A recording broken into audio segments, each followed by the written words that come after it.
Good morning, you are watching AnewZ. I'm Katie Wilson. Here are the top stories.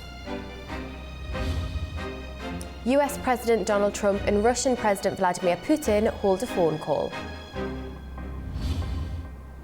Trump's sweeping tax cut and spending bill wins congressional approval. Russia becomes the first country to officially recognise the Taliban government in Afghanistan.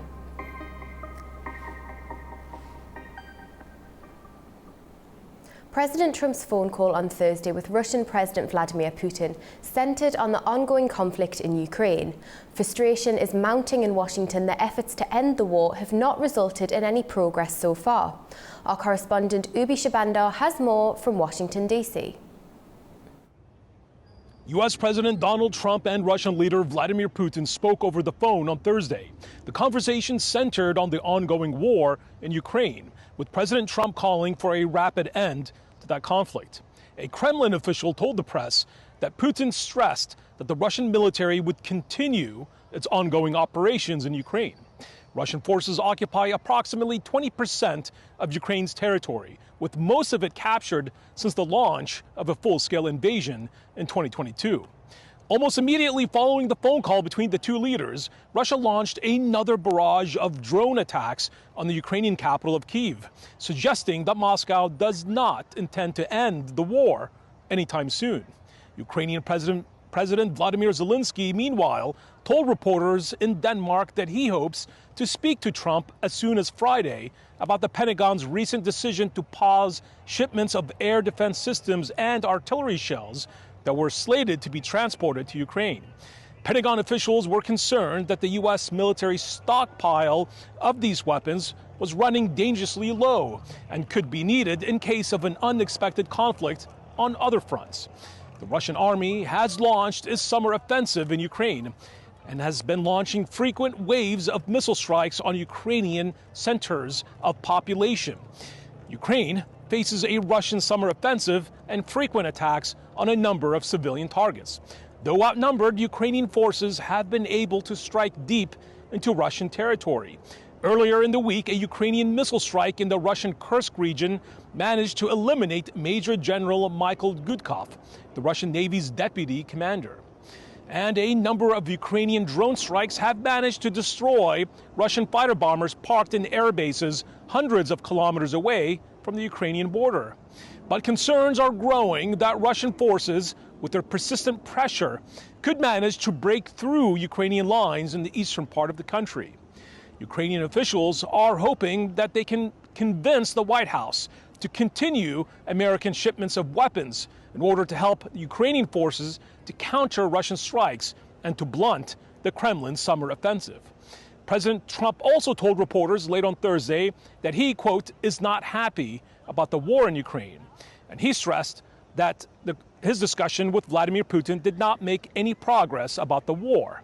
The president also said that the U.S. has not paused weapon supplies to Ukraine, but, quote, in his words, we have to make sure that we have enough for ourselves. Thus far, there seems to be no end in sight for the war in Ukraine, as the casualties on both the Russian and Ukrainian sides continue to mount. Ubi Shabandar for AnewZ, Washington, D.C. President Trump expressed strong concern for the people of Gaza, saying he wants them to be safe because they've been through hell. He made the comment ahead of hosting Israeli Prime Minister Benjamin Netanyahu next week with the aim of pushing for a ceasefire. Hamas is demanding guarantees that the US-backed 60-day ceasefire would genuinely end the war before agreeing to it. Previously, our very own James Ezimoha discussed the upcoming meeting between President Trump and Prime Minister Netanyahu with Lieutenant General Marco Saronha.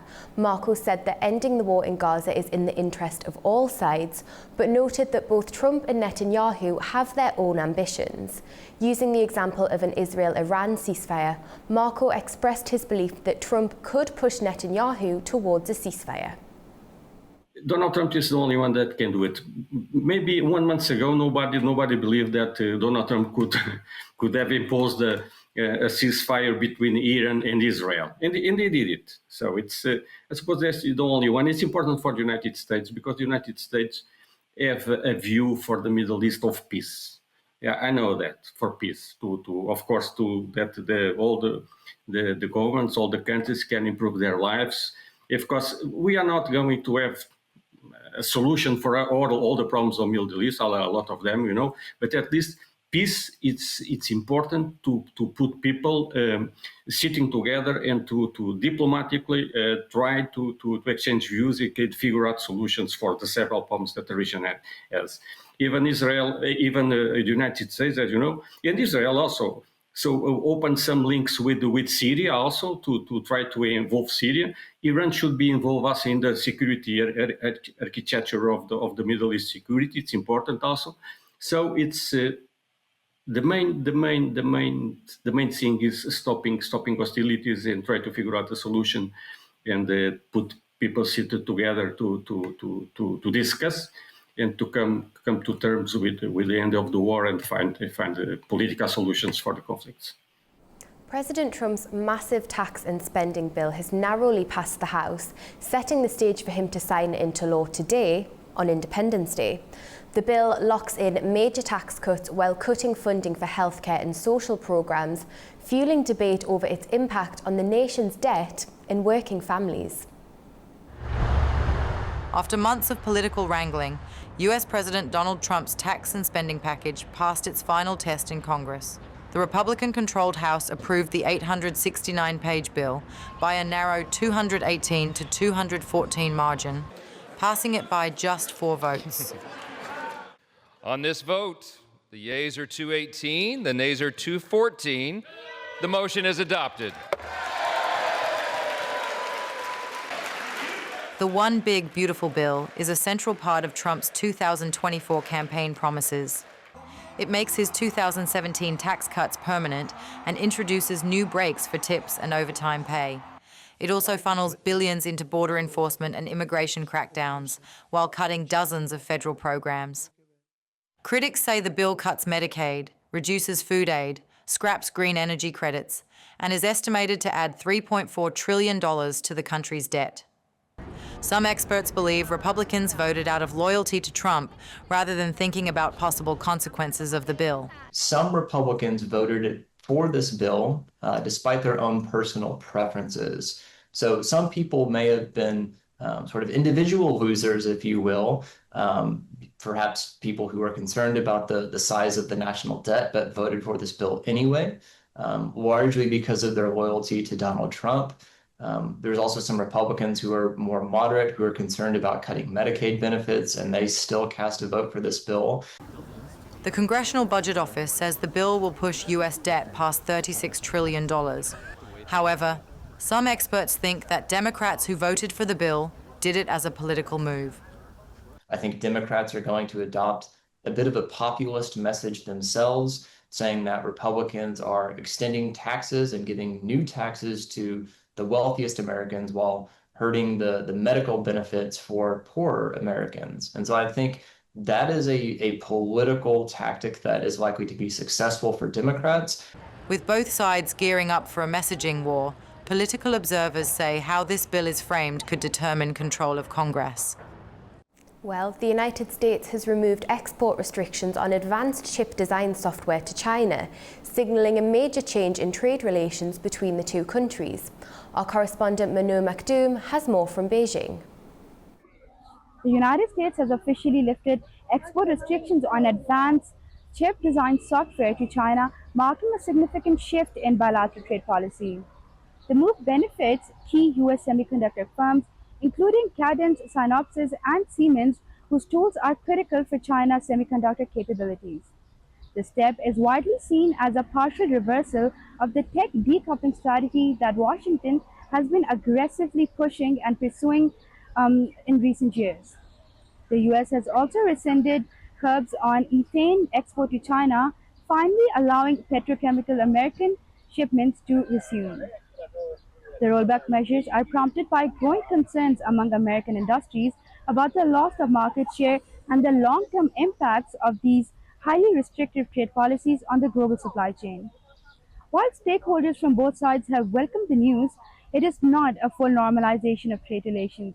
Other restrictions, especially regarding high-performance computing chips and sensitive aerospace components, are still in place. However, the news indicate a tactful recalibration by the Trump administration amid the ongoing WTO scrutiny and diplomatic dialogue. For China, this news provides some breathing space for the country to sustain its semiconductor ambitions and stabilize industrial inputs without resorting to retaliatory measures, at least for now. Manu Mathun, AnewZ, Beijing. As Europe continues to grapple with an unprecedented heatwave, officials in Italy's capital have introduced new measures to help residents cope with the heat. As Europe grapples with an intense heatwave, authorities in Rome have introduced several measures to help residents and visitors cope with soaring temperatures that have approached 40 degrees Celsius. The measures include setting up first aid stations along streets and offering free access to public pools for seniors aged 70 and above. Despite the extreme heat, many of Rome's iconic sites remain popular with tourists from around the world. Officials predict that Italy will maintain its position as one of the world's top summer travel destinations in 2025, with over 18 million international air travels expected, an 18% increase from the previous year. We drink a lot of water. We've downloaded an app to find free water stations. It really helps us stay comfortable. It's very hot. It's very warm outside, but we're from Florida, so we're kind of used to the hot weather. Italy's health ministry has issued red alerts in 18 cities, with temperatures expected to climb as high as 38 degrees Celsius in major urban areas. Temperatures were also high across the Balkans, where residents in North Macedonia and Montenegro experienced spikes of up to 10 degrees Celsius. In Madrid, daytime temperatures are forecast to reach 39 degrees Celsius. At least 2 people have died in Spain due to wildfires, while another 2 deaths have been reported in France, where 300 others have been hospitalized due to the intense heat. According to the EU's Copernicus agency, Europe is warming at twice the global average, making it the fastest warming continent. As a result, extreme heat waves are occurring earlier in the year and lasting longer into the later months. Germany is halting refugee admissions under a United Nations resettlement programme. Earlier this year, the government made moves towards enforcing stricter border controls towards refugees, some of whom are asylum seekers. The decision has left thousands of Afghans stranded in legal uncertainty. Germany has suspended refugee admissions under a United Nations resettlement programme. The admission programme began in October 2022, intending to bring up to 1,000 Afghans per month to Germany. However, fewer than 1,600 arrived in 2 years due to delays and flight cancellations. The CDU, in talks with the SPD, is pushing tougher asylum rules, including turning away those arriving via safe countries. Germany's Interior Minister Alexander Dobrindt defended the government's continued rejection of migrants at the border, citing high arrival numbers and legal clarity. He stressed that Germany cannot cope with the current level of asylum seekers. Meanwhile, thousands of Afghan refugees remain in limbo. In Pakistan, many, including women's rights advocates like 25-year-old Kimia, wait anxiously, unsure if they'll be accepted or forced to return to Afghanistan. We don't have any update, so we're scared that if they don't accept us or if they reject us, so we must go Afghanistan, and it's hard for all of us because the situation of Afghanistan for girls and women is too much hard. In Germany, protests have sparked in Berlin, where activists accuse the government of breaking promises made after the 2021 withdrawal. We are here today because the German government made a promise 4 years ago. And 4 years is a long time for politicians. They tend to forget what happened the day before yesterday. That's why we're here today, to remind them of this promise. At the same time, deportations of rejected Afghan asylum seekers have resumed. Many, like Mohammad Mojib Razai, face legal uncertainty despite having lived and worked in Europe for years. I feel really exhausted because I've been waiting to get a status since 2022 because I came to Cyprus and that's one of the European Union countries. And since that time, I don't have any specific status or a residence permit or work permit. With over 2,400 Afghans stuck in Pakistan and thousands more in early stages of the resettlement process, their future remains uncertain.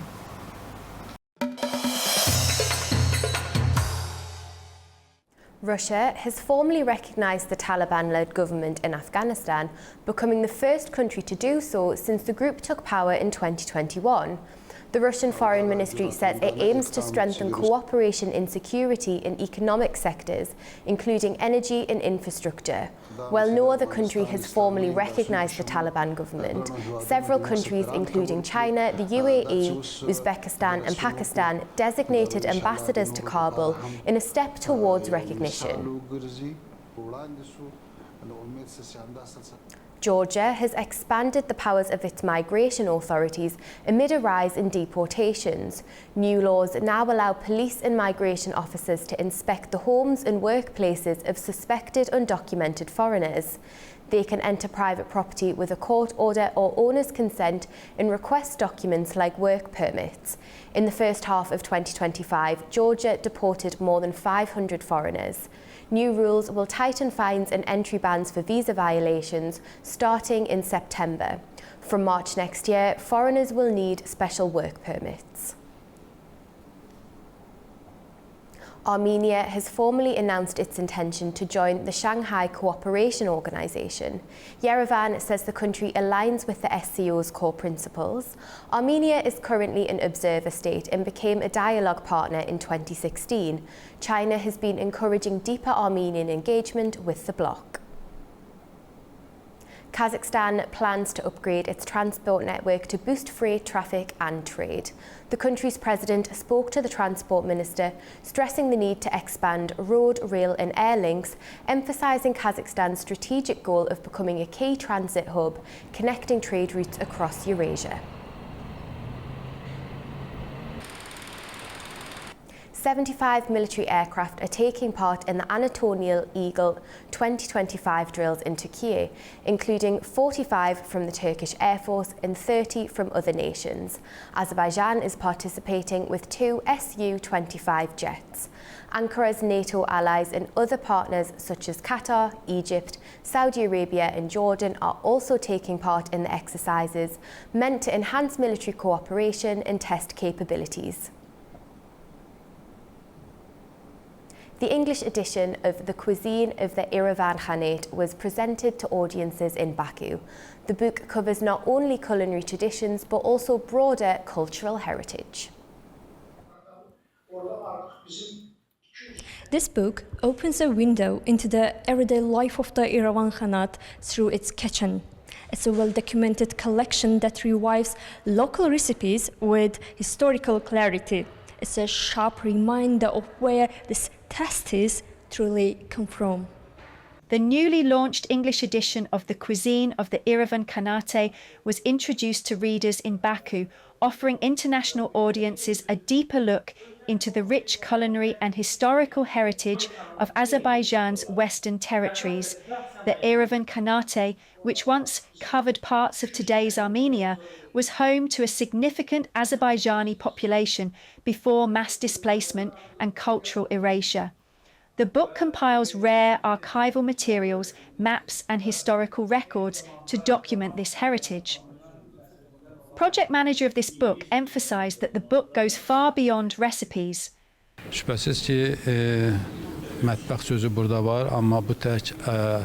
Undoubtedly, the word cuisine appears here, but this is not just about the cuisine of the people of Yerevan. It is also a book about the tangible cultural heritage of Azerbaijan, in other words, our ancient homeland. Alongside the cuisine of that region, this book includes historical facts and documents.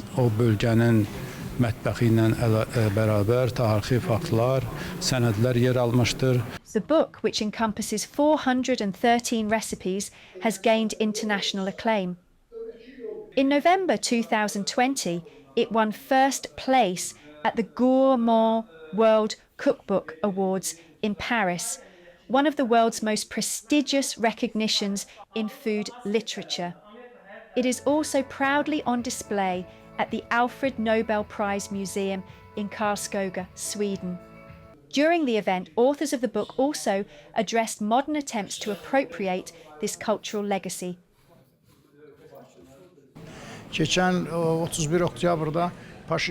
In October last year, Pashinyan declared national cuisine as part of their national security strategy, and they continue to appropriate our traditional dishes. This is a response. One of our destroyed cultural monuments is the cuisine of Western Azerbaijanis, which has been completely assimilated by Armenians. Secondly, it is also proof of our historical presence on those lands. The cuisine of the Yerevan Khanate stands not only as a culinary archive, but as a powerful reminder of Azerbaijan's historical roots in the region. Now made available to a wider global audience through its English translation. We're done for now, but don't go far. Stay tuned for more and have a wonderful morning.